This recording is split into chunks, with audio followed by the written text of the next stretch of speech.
요즘 우리 사회가 좀 험하다는 생각을 하게 됩니다.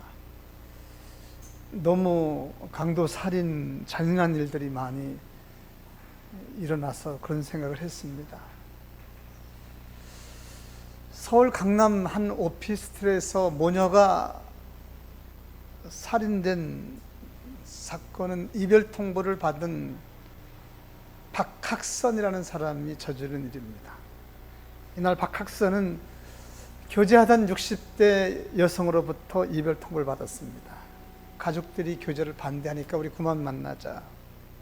그래서 박학선은 이 A씨의 딸인 B씨에게 한번 물어보겠다고 이들이 근무하는 사무실로 올라가지고 B씨를 먼저 살해하고 무서워서 도망가는 A씨도 쫓아가서 죽였다. 이렇게 되어 있습니다. 지난 8일 대법원 일부는 박학선에게 1심, 2심에서 무기징역을 선고한대로 원심 판결 그대로를 확정했습니다. 그리고 그의 신상을 공개했습니다. 설교 준비하다가 어쩌다가 봤는데 무섭게 생겼습니다. 도망가셔야 됩니다. 그런 사람들 옆에 있으면 이제 가까이 가면 안 됩니다. 그런 사람 전도도 못 하겠습니다. 말을 잘못했다가 큰일 납니다. 그런 세상입니다. 양 같은데 속에는 늑대가 들어있는 사람들이 거리를 활보하고 있습니다. 왜 그런가 오래전부터 생각하고 근심하고 언젠간 한번 말씀을 함께 나누면서 공감하고 기도해야 되겠다 그런 생각을 했습니다. 요즘 이런 일이 자주 일어나죠. 자동차가 그냥 남의 가게를 사정없이 받고 들어갑니다. 그렇게 하면 안 되는 거잖아요. 남의 가게를 막 뚫고 들어가서 남에게 피해를 입히고 상해를 입히고 재산에 손해를 입히고 심지어 사람을 다치고 죽게도 합니다. 왜 이러는 것입니까? 자기는 안 그랬다는 겁니다. 자동차가 나빠서 자동차가 이게 그냥 자기 말을 안 듣는다 그럽니다. 그런데 나중에 밝혀보면 자동차의 잘못보다는 자동차를 운전하는 사람에게 있습니다. 결과적으로 자동차를 잘 운전 못해서 일어나는 결과를 밝혀지고 있습니다. 자동차는 달리는 존재죠. 그러나 스스로는 달릴 수 없는 존재입니다. 누군가가 가게끔 해야 가는 것이지 그냥은 못 갑니다. 이 자동차는 가긴 가는데 서야 되는데 이것도 누군가가 서게 해야 서는 거지 그냥은 안 되는 겁니다. 사람 움직이도록 창조된 존재입니다. 그런데 사람이 움직이는 것 이거 오늘 생각하려고 합니다.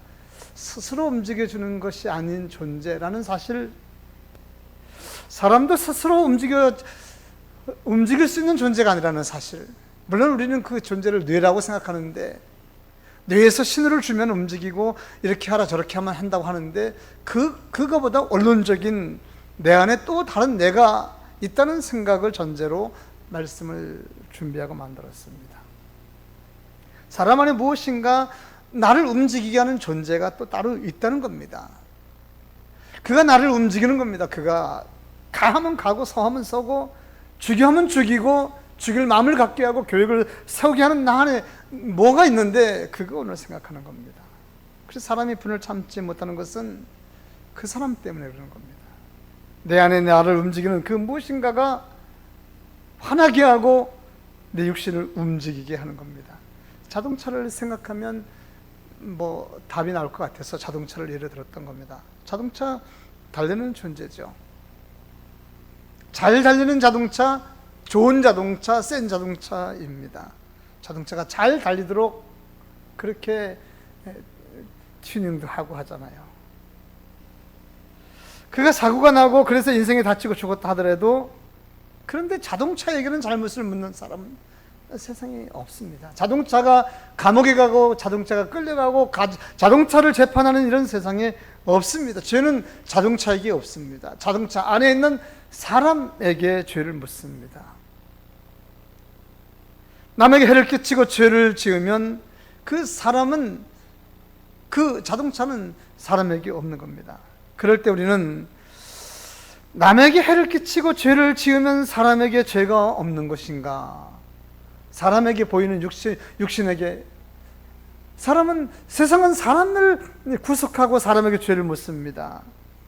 그래서 자동차와 사람을 비교하는 것은 이건 논리가 성립이 안 되고 모순입니다. 모순.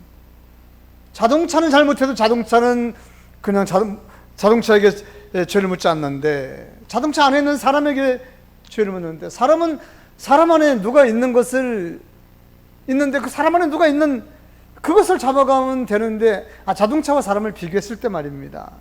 근데 사람은 보이는 사람을 잡아가고 사람에게 죄를 전가합니다. 물론 이제 이런 것들을 생각하면 이해가 갈 겁니다. 미성년자나 어린애가 잘못하면 그 어린애에게 죄 묻지 않고 그 부모에게 죄를 묻는, 그것만 보면 조금 이해는 할 수 있습니다.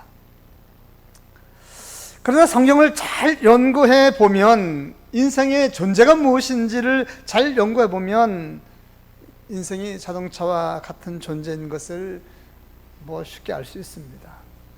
자동차 안에 운전자가 있듯이 내 인생 안에 또 다른 내가 존재한다는 사실만 인정하면, 그것이 무엇이든지 그것만 인정하면 우리는 세상이 왜 이렇게 악한지 금방 알 수 있습니다.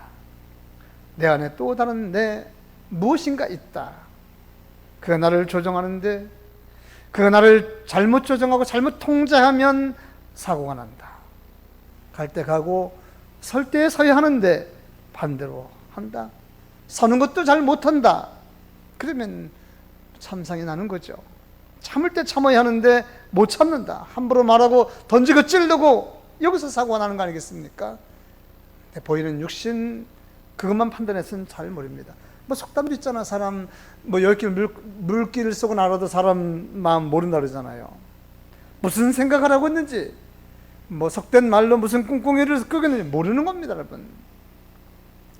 인간 안에 무엇이 있는 것입니까? 인간 안에 무엇이 있는지 그거 오늘 생각해 보려고 합니다. 인간 안에는 죄의 본성을 오늘 얘기합니다. 인간 안에 우리가 알지 못하는 죄의 본성이 지금 자리 잡고 있습니다. 다 있습니다, 여러분. 다 있습니다. 죄의 본성. 죄의 본성은 어느 시대나 어느 나라에나 어느 문화에도 이게 같은 애요. 우리나라 사람들에게만 특별하게 있다고 한다면 이거는 죄의 본성이라고 잘 이해하고 설명하기 어려운데, 다 똑같습니다. 모든 사람에게는 다 똑같습니다.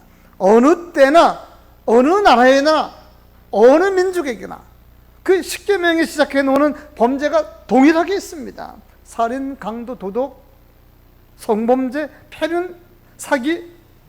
물론 시대와 상황에 따라서 좀 다르긴 합니다만은 그 본질은 같단 말이죠. 왜 그런 것입니까? 인간이 그렇게 태어났기 때문에 이게 답니다. 인간이 그렇게 태어났기 때문에 그렇게 사는 겁니다. 이거 치유받아야 됩니다, 여러분. 치유받지 않으면 그냥 그런 겁니다, 여러분. 치유받는 건 뭡니까? 우리 잘 알잖아요. 우리처럼 예수 믿고 영혼이 살고 영혼이 고침받으면 되는 거잖아요. 근데 세상은 이게 모르니까. 그래서 우리가 볼 때, 치유받은 사람들이 볼 때 저건 엄청나게 악한 짓이고 나쁜 짓입니다. 그러나 치유받지 않은 사람들이 서로 볼 때는 아무것도 아닙니다. 같은 겁니다. 같은 겁니다, 여러분. 치유받은 우리가 볼 때는 저게 악한데, 치유받지 않은 사람들이 볼 땐 나도 그러고 너도 그러고 다 똑같은 건데, 그렇게 되는 겁니다, 여러분. 성경은 이에 대해서 다음같이 말합니다. 에베소 2장 3절이죠. 전에는 우리도 다 그 가운데서 우리 육체의 욕심을 따라 지내며 육체와 마음이 원하는 것을 하여 다른 이들과 같이 본질상 진노의 자녀였더니, 같았습니다. 우리도 지금 우리가 고침받은 시각으로 세상을 보고 악한 사람들 보면 너무 악한 겁니다. 그러나 고침받지 않은 시각으로 우리가 같이 보면 같은 겁니다. 거기서 거긴 겁니다, 여러분. 그래서 말입니다. 아무리 천사 같은 아기가 세상과 고립돼서 거기서 태어나고 천사 같은 엄마로부터 태어나고 거기서 고이고이 아무 죄와 같은 아무것도 보지 아니하고 고이고이. 나는 자녀들을 그렇게 키우려고 맘먹었었어요. 그래서 우리 딸내미가 울면은 절대로 울리지 말라고. 울면은 그 나쁜 거가 계속 생기는 것 같아요, 느낌에. 그래서 조금만 낑 하면은 그냥 얻고 들고. 근데 저것이가 밤에 자다가 3시, 4시도 울면 이걸 어떻게 하냐고요. 울면은 안 되는 줄 알았어요. 막 밝게만 잘하면 되는 줄 알았어요. 다시 본문 들어옵니다. 어떤 아이가 세상과 완전히 고립된 천사와 같은 마을에서, 아니 천사들만 사는 같은 그런 마을에서, 아주 깨끗한 수녀들만 사는 그런 마을에서 고이고이 아름답게 그 어머니부터 아주 아름답게 나서 고이고이 잘 자랐다 해도 그 마음에 죄의 본성이 그대로 있다는 겁니다. 이거 알아야 돼 우리가요. 죄의 본성이 어디 있어서. 그래서 한 대 찔르면은 반응이 나오잖아요. 제가 언젠가 설교하다 이런 말씀 드렸을 거예요. 우리 아들이 참 착해요. 참 착해요. 여러분의 아들 말이죠. 참 착해요. 이렇게 착한 아이가 있을 수 없어요. 요즘 그 오은영 씨가 나오는 이번 주에 나오는 그 프로그램, 금쪽 프로그램. 난 그 아이는 착한 것 같은데 엄마가 너무 잔소리하는 것 같아요. 아, 왜 숙제하는데 왜 자꾸 쫓아다니면서 보는 데서 하라고 그러고 참 그런지 알 수 없어요. 근데 그난 이해가 안 갔어요. 그런 거잖아요. 아무리 그 착한 아들이랄지라도 열심히 막 게임할 때 가서 콘센트 팍 뽑아보세요. 본성 나옵니다. 본성 나옵니다. 유시합니다. 엄마한테도. 본성 나옵니다.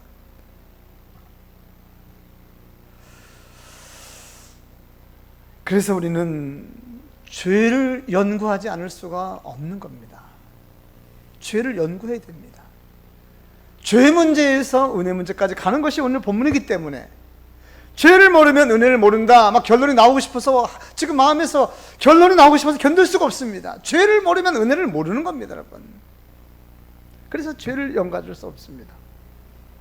사람에게 언제부터 죄가 생겼는지, 하나님이 죄를 지으셨는지, 하나님이 죄는 언제 심었다가 사람들 마음속에 언제 심어놨는지 죄를 연구하지 않을 수 없습니다. 그래서 우리는 그 답을 창세기로 올라가야 얻을 수 있을 것 같습니다. 창세기 1장 31절, 하나님이 지으신 그 모든 것을 보니 심히 좋았더라. 하나님께서 우주 만물을 지으시고 인간을 창조하시고 그 일을 너무너무 기쁘고 좋아하셨습니다. 너무너무 사람을 만드시고 말씀하시를 심히 좋았더라. 그냥 세상은 좋았다는데 사람은 심히 좋았더라. 100배 1000배 너무너무 아름답고 좋은 겁니다. 무슨 뜻입니까? 하나님은 사람에게 죄의 본성 이런 것을 주신 적이 없다 이 말입니다. 사람은 아름답고 죄를 모르는 깨끗한 존재로 창조됐다는 그런 증거의 말씀입니다. 그러면 인간은 왜 언제부터 이 죄의 본성 때문에 콘센트 뽑고 찔르면 악하는 것입니까? 그것도 우리는 창세기에서 얻을 수 있는 3장입니다. 3장 1절, 여호와 하나님이 지으신 들짐승 중에 뱀이 가장 간교하더라. 뱀이 여자에게 물어 이르되 하나님이 참으로 너희들어 이 모든 나무의 실과를 먹지 말라 하시더냐? 여러분 주목해야 될 것은 뜬금없이 어느 날 뱀이 여자에게 접근했다 이 부분, 저는 설교 준비해서 이 부분에 관심 가졌습니다. 원래는 깨끗하고 아름다운 존재였는데 뱀이 왔다, 이게 문제입니다. 여러분, 뱀이 왔다입니다. 죄는 오는 것입니다. 죄는 접근하는 겁니다. 유혹하는 겁니다. 은혜가 그러하듯이 내가 내 마음대로 깨끗하게 살려고 해도 자꾸만 접근하는 겁니다. 그러면 그냥 나 혼자 독립돼서 아무도 안 만나고 살면 깨끗해질까요? 우리는 안 되는 이유는 이미 영향을 받았기 때문에, 이건 이제 뒤에서 나올 겁니다. 뱀이 하와에게 찾아왔습니다. 의도를 가지고 왔습니다. 당할 수 있을까요? 의도를 가지고 오면 백 받아야 됩니다, 여러분. 하와를 미혹했습니다. 그리고 그 말이 전혀 근거 없는 말로 합니다. 하나님께서 동산 모든 나무의 열매를 먹지 말라 하셨더냐? 그런 적 없거든요. 하나님이 동산 모든 나무의 열매를 다 먹으라 그랬어요. 언제 그런 말을 했어요? 이게 왜곡입니다. 질문 자체를 왜곡하면은 마음에서 분이 생깁니다. 너희 엄마가 너에게 매일같이 욕하니? 뭐 이런 식으로다가. 왜곡된 걸 왜 얘기해요? 없는 말을 왜 얘기해요? 그러니까 왜곡된 질문, 이거는 사람을 이제 못 견디게 만들고 사람에게 이제 말하지 않으면 안 들게끔 만드는 겁니다. 단 한 번도 하와는 그런 생각을 해본 적이 없습니다. 하와는 생각에 늘 하나님 말씀하신 대로 동산에 있는 모든 나무는 다 너희가 먹고 마시고 즐기고 생육하고 번성하고 창궐하라고 말씀하셨습니다. 언제 이런 말을 했습니까? 근데 뱀의 말을 듣고 나니까 자신도 모르게 하나님께서 그렇게 말씀하신 것 같은 겁니다. 그래서 자기도 대답하기를 그렇게 대답했습니다. 하나님께서는 너희가 죽을까 하노라고 말씀하셨습니다. 이걸 또 왜곡돼서 대답할 수밖에 없는 상황입니다. 이게 어떻게 왜곡이냐? 이걸 먹으면 죽을까 하노라 그렇게 했다고 하와가 대답했습니다. 성경에 그런 말이 어디 있습니까? 하나님은 창세기 2장 17절입니다. 이게 왜곡입니다. 하나님 말씀하셨습니다. 창세기 2장 17절. 선악을 알게 하는 나무의 실과를 먹지 말라. 먹는 날에는 정령 죽으리라. 어디가 틀립니까? 죽을까 하노라 그렇게 얘기했지만 하나님은 정령 반드시 꼭 죽는다. 그래서 선악과 하나만 먹지 말라 했지 동산에 있는 모든 나무 열매를 먹지 말라고 한 적 없습니다. 다 먹어도 됩니다. 하나는 먹지 말라. 근데 그 하나 먹으면 반드시 죽을 것이다. 근데 하와의 대답은 왜곡된 사단의 말을, 뱀의 말을 듣고 있으니까 자기도 왜곡돼서 혹시 죽을지도 모르는데요, 요거잖아요. 틀린 말입니다. 하와가 흔들리기 시작했습니다. 뱀은 그 모습을 신나하고 있습니다. 이건 뭐 간단합니다, 여러분. 흔들리기 시작하는 흔들리기 시작하는 하와를 넘어뜨리는 것은 그야말로 시간 문제입니다. 그 모습을 본 뱀은 결코 죽지 않는다.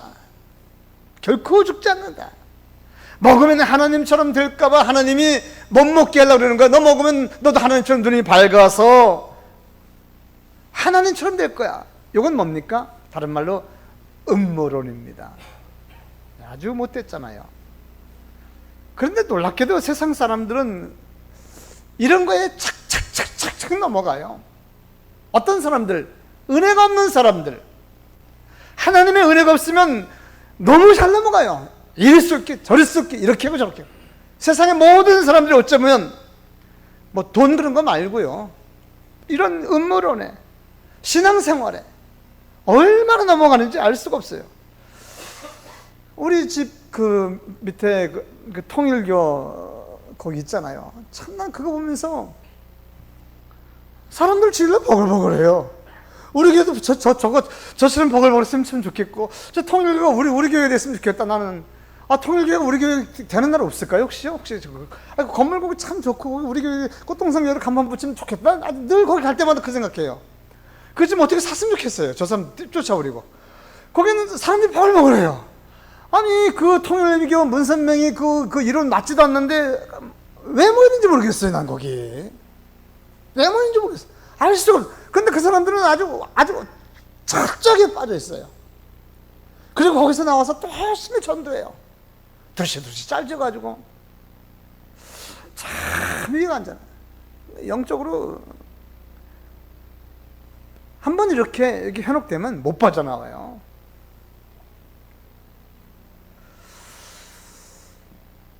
뱀이 중요한 부분입니다. 이제 하와가 흔들렸습니다. 음모론.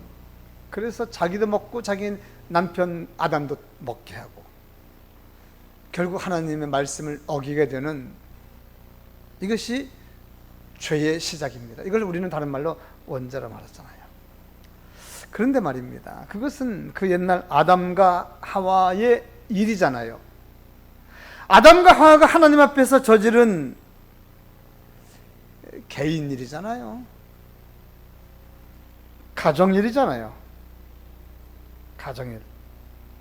근데 이것이 왜 우리와 관계가 있냔 말이죠. 왜 자꾸만 우리랑 상관을 지으려고 그러냔 말이죠. 그건 그 옛날 일이고 우리가 무슨 상관이냔 말이죠. 그래서 우리는 다시 창세기 3장을 주목하려고 합니다. 이런 것이 보였습니다. 3장 1절. 뱀이 여자에게 물어가누되,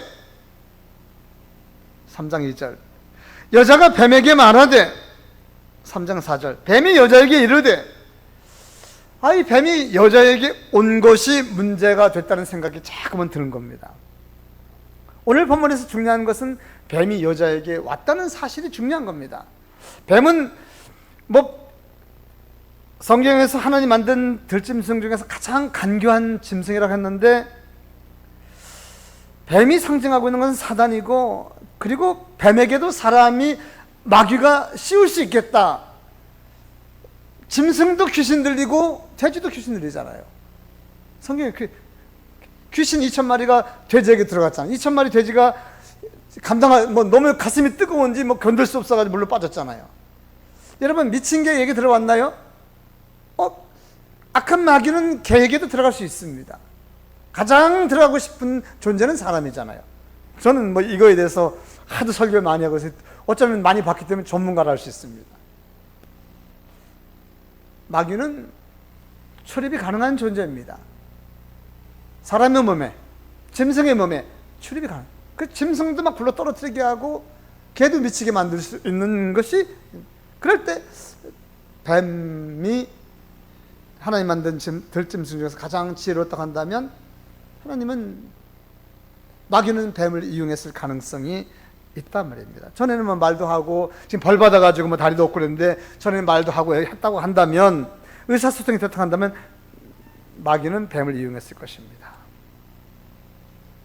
뱀이 여자에게 왔다. 마귀가 여자에게 접근했다. 행복하게 살던 하와에게 뱀이 왔다는 사실, 이건 아주 중요한 일입니다. 큰 문제입니다. 뱀이 와서 여자에게 말하고, 그 과정에서 하와의 마음이 요동치고 넘어갔다. 하나님 말보다 뱀의 말을 더 많이 들었다. 이게 문제잖아요. 요즘 우리나라에 일어나는 여러 가지 일들, 이제 저는 정치적 그런 얘기하는 건 아닙니다. 특검 이런데 이단이 온 거잖아요. 권진법사가 온 거잖아요.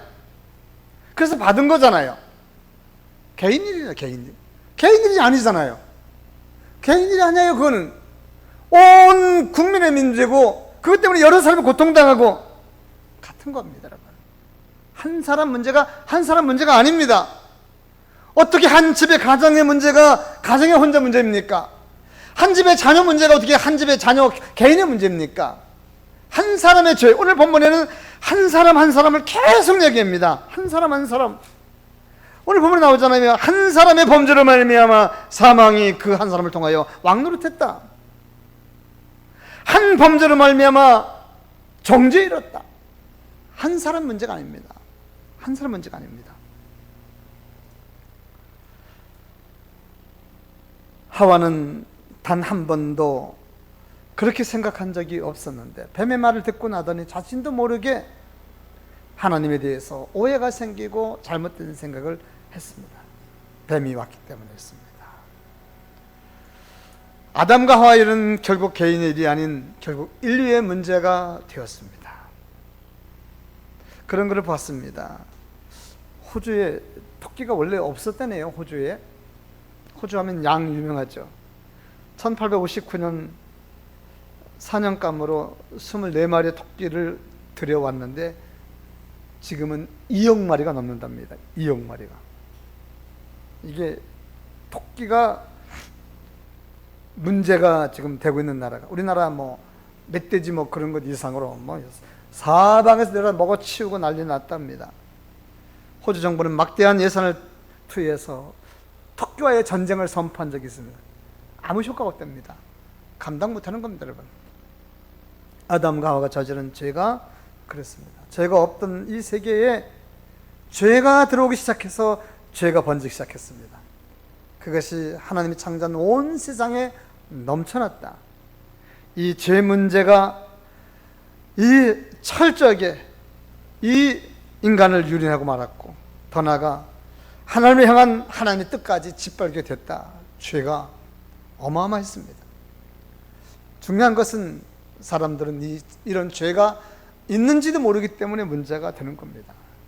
세상에 왜 이렇게 악한지도 모르고, 이것이 죄 문제 때문인지도 모르고, 이런 죄가 얼마나 심각한지도 모르는 것이 문제란 말입니다. 신학은 이것을 원죄라 말했습니다. 처음으로 저질러진 죄라는 뜻입니다. 신학은 성경을 종합적으로 연구해서 이 원죄에 대해서 이렇게 얘기합니다. 어느 한순간에 죄가 시작되었고, 바로 그 죄 때문에 모든 죄가 생겨났고, 이 세상에 죄가 가득 차게 되었고, 창조의 그 원모습을 잃게 되었다라고 정리하고 있습니다. 원죄입니다. 얼마나 심각한지 이 원죄의 문제를 해결하지 아니하고서는 인간의 행복을 보장할 수 없습니다. 죄를 크게 원죄와 자범죄로 나누는데 지금은 원죄를 얘기하는 참입니다. 원죄의 문제가 해결되지 아니하고서는 자범죄의 문제는 죄도 아닙니다. 원죄의 문제를 해결해야 자범죄의 문제를 해결하는 겁니다. 원죄가 얼마나 무서운지를 우리는 성경 다음 구절을 통해서 계속 보게 될 겁니다. 본문 12절. 한 사람으로 말미암아 세상에 죄가 들어오고. 중요한 단어입니다. 한 사람으로 말미암는데 어떻게 죄가 이렇게 창궐할 수 있냔 말이죠. 토끼 몇 마리가 나라를 지금 어지럽히고 있는 것과 같은 겁니다. 원래 이 세상에는 죄가 없었는데 어느 날 죄가 들어왔다 이 말입니다. 또 하나의 단어는 한 사람이라는 단어입니다. 한 사람은 대표성도 있지만 죄의 영향력을 이야기하는 것이기도 합니다. 우리는 지금 그런 세상에 살고 있습니다. 이단 한 사람의 잘못 접근하면, 그래서 선물이든지 뇌물이든지 받게 되면 나라가 혼란스럽게 되고 모든 사람들이 고통을 겪는 엄청난 일이 일어나는 겁니다.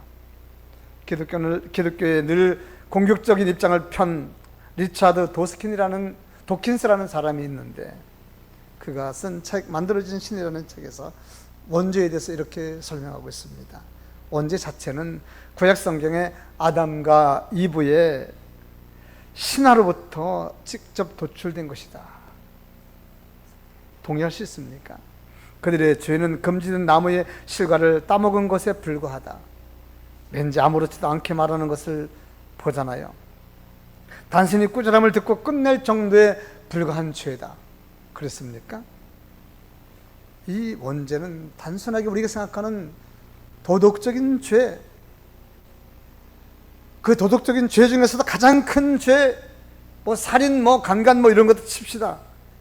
비교가 되지 않는 죄입니다. 그까지 나무 열매 하나를 따먹은 것에 불과하다는 말, 벌받을 정도의 엄청난 말을 하는 겁니다. 하나님을 무시하는 겁니다. 야단 맞고 잘못을 빌면 넘어갈 수 있는 그런 도덕적인 수준의 실수나 법적인 죄 아닙니다. 용서받지 못한, 세상에서는 용서가 없는 어마어마한 죄입니다. 다시 말해서 이 죄는 원론적인 범죄입니다. 하나님과의 관계를 치명적으로 손상시키는 어마어마한 죄입니다. 이게 해결되지 아니하고서는 축복이니 개인적인 죄니 이런 문제 해결될 수가 없는 겁니다. 창세기 3장 18절 보면 이렇게 말씀합니다. 그들이 그날 바람이 불 때 동산에 거니시는 여호와의 하나님의 소리를 듣고 아담과 그의 아내가 여호와의 하나님의 낯을 피하여 동산 나무에 숨은지라. 나무 사이에 숨은지라.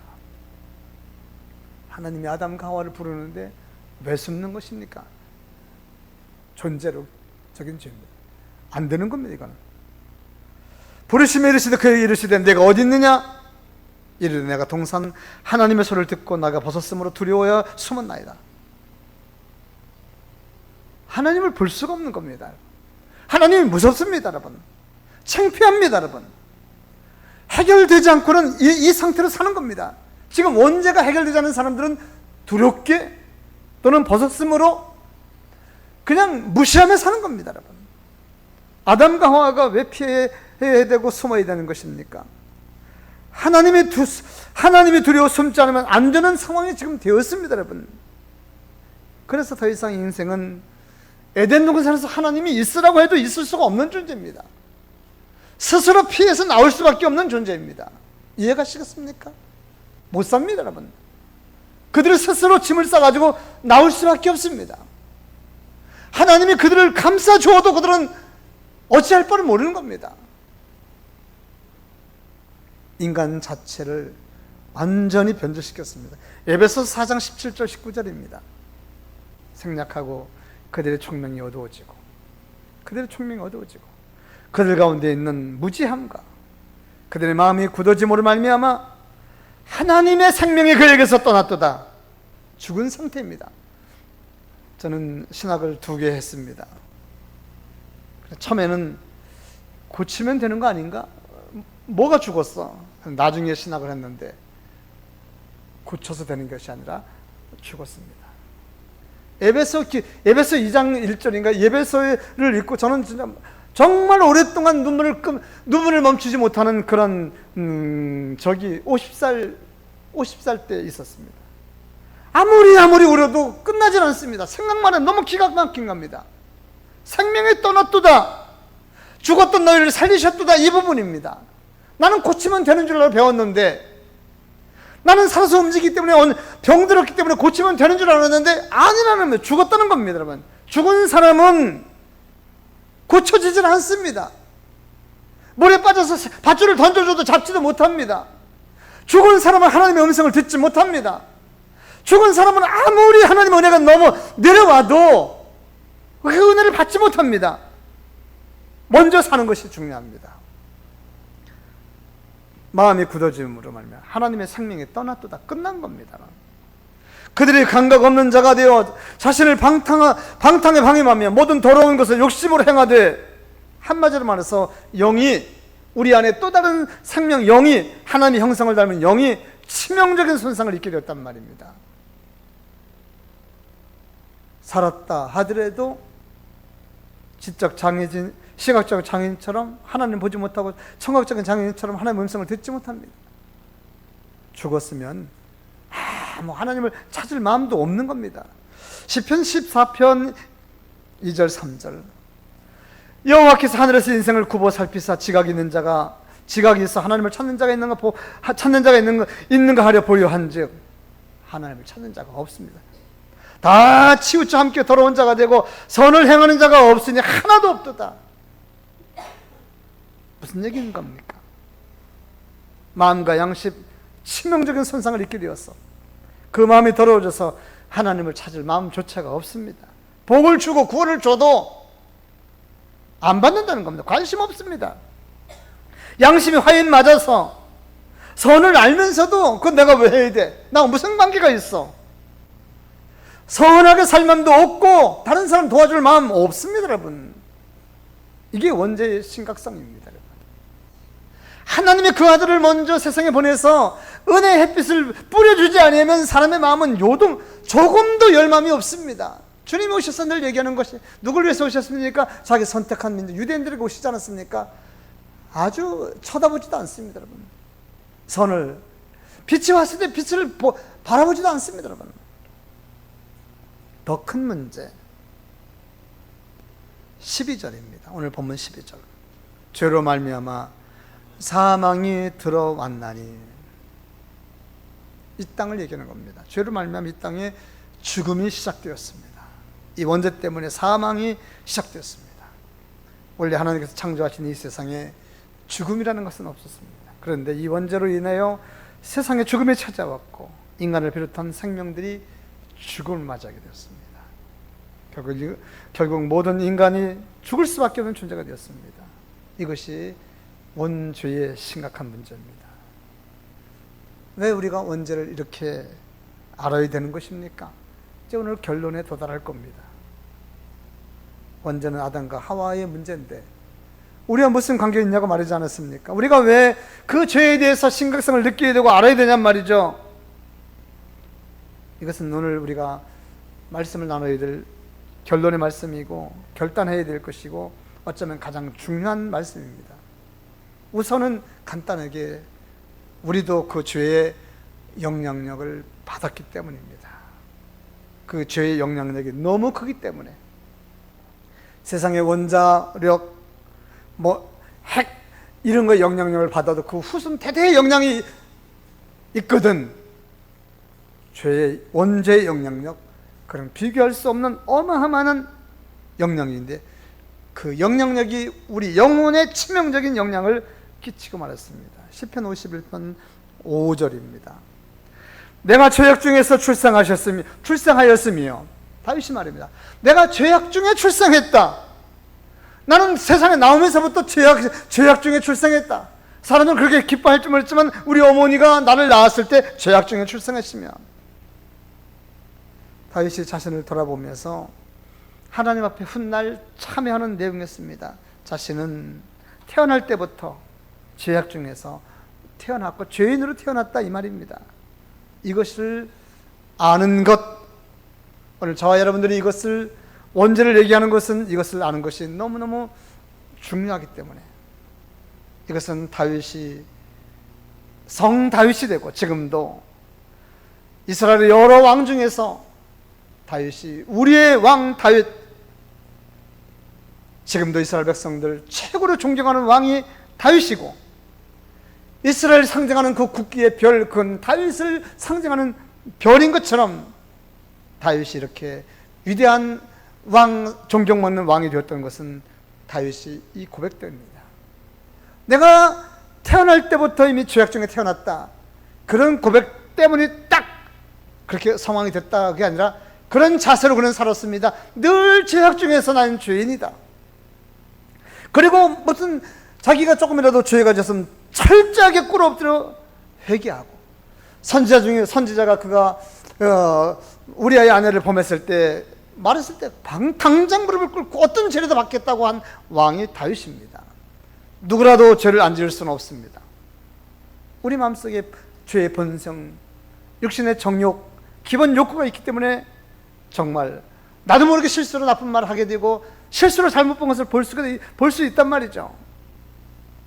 중요한 것은 죄를 알면 됩니다. 그리고 꿇어 엎드리면 됩니다. 회개하면 됩니다. 하나님은 우리 연약함을 아시기 때문에 그러면 용서해 주면, 다윗의 장점이 그겁니다. 다른 여러 왕들과 다른 것은 그는 죄를 지고 지적하면 바로 무릎을 꿇고 회개했다는 사실입니다. 시편 41편 1절 3절에 보면 어리석은 자는 그 마음에 이르기를 하나님이 없다 하도다. 그들은 부패하고 그 행실이 가증하니 선을 행하는 자도 없도다. 하나님께서 하늘에서 인생을 굽어 살펴 지각이 있어 하나님을 찾는 자가 있는가 보려 한즉 다 치우쳐 더러운 자가 되고 선을 행하는 자도 없으되 하나도 없도다. 가장 문제가 되는 것은 죄를 모르면 하나님을 모른다는 겁니다. 하나님이 계신지도 모른다는 겁니다. 당연히 하나님을 찾을 수도 없고 하나님을 두려워할 수도 없습니다. 하나님을 두려워할 수 없으니 그러니 죄는 더욱더 창궐하게 됩니다. 우리가 원죄를 이해하게 되는 진짜 이유는 따로 있습니다. 하나님께서 이 문제를 해결하시기 위해서 오늘 본문에 보니까 역사를 하시고 일을 행하셨다는 겁니다. 그래서 중요합니다. 오늘 본문 15절입니다.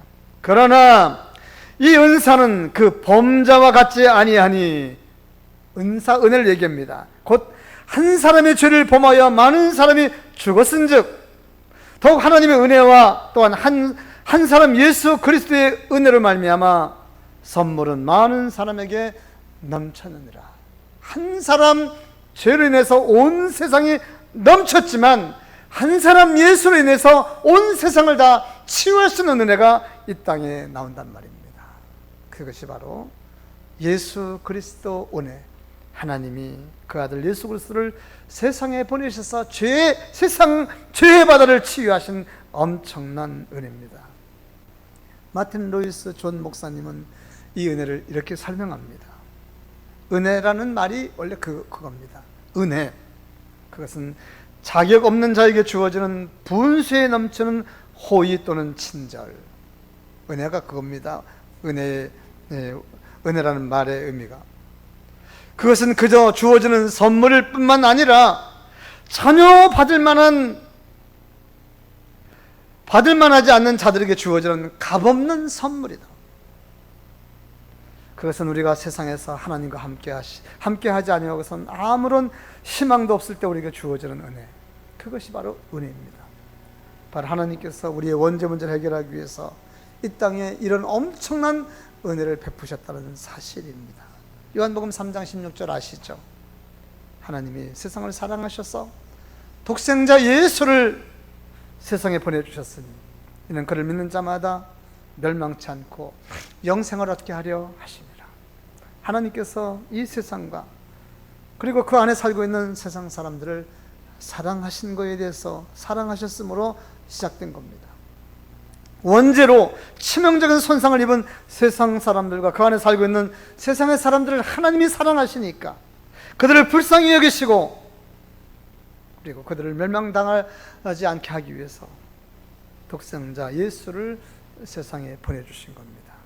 우리는 그것을 예수 그리스도의 십자가의 은혜라고 말합니다.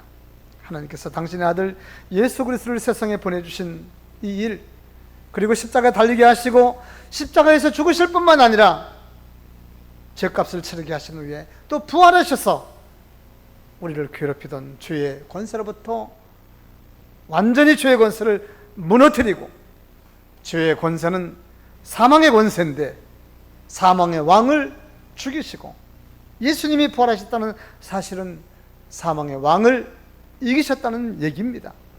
이 은혜로 인해서 우리의 원죄의 문제를 해결해 주셨습니다. 본문 21절 보면 이 죄가 사망 안에서 왕노릇한 것 같이 은혜도 또한 의로 말미암아 왕노릇하여 우리 주 예수 그리스도로 말미암아 영생에 이르게 하려 함이라.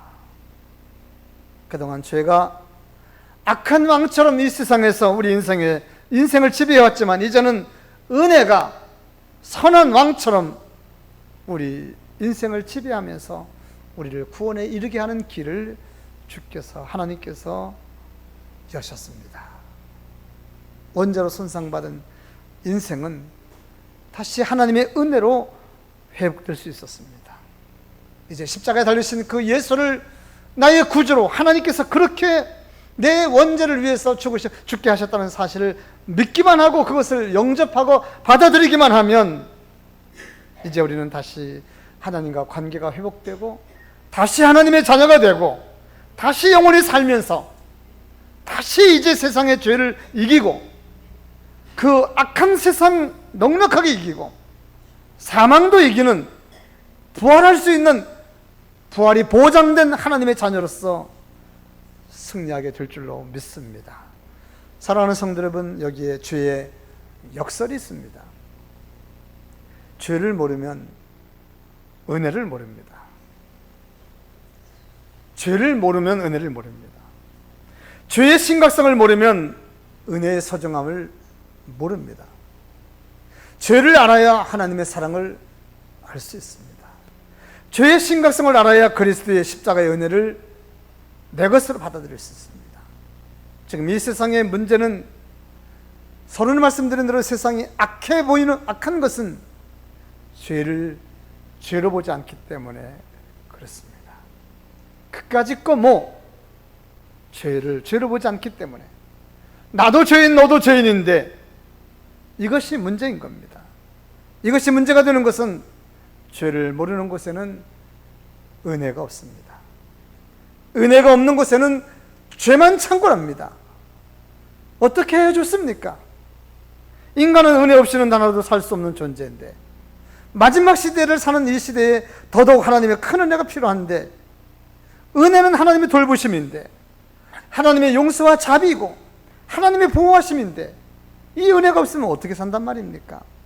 어린 자녀들이 부모의 돌보심이 필요하듯이 죄악된 세상에 사는 우리 인생들은 하나님의 돌보심 없이는 살 수 없습니다. 은혜는 죄를 아는 자에게 내려지는 것이라는 사실을 강조합니다. 그런데 지금 세상의 사람들은 죄 이야기 자체를 듣기 싫어합니다. 그래서 문제는 은혜를 알 수 없고 은혜가 없다는 사실입니다.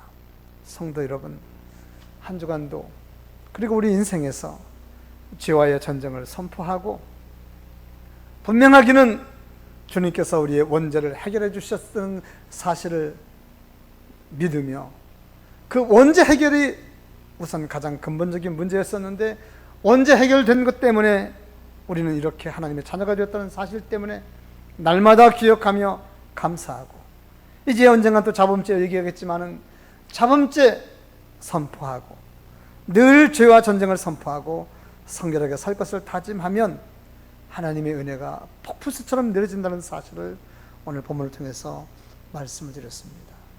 죄를 아는 것은 하나님의 은혜를 알 수 있다는 것이고, 죄를 아는 것은 하나님의 은혜를 받을 수 있다는 사실들을 기억하며, 한 주간 동안도 여러분의 삶 속에 끊임없는 하나님의 은혜가 폭풍수처럼 내려지는 역사가 있기를 주님의 이름으로 축원드립니다. 세상에 이렇게 악한 것은 이 원죄 문제입니다.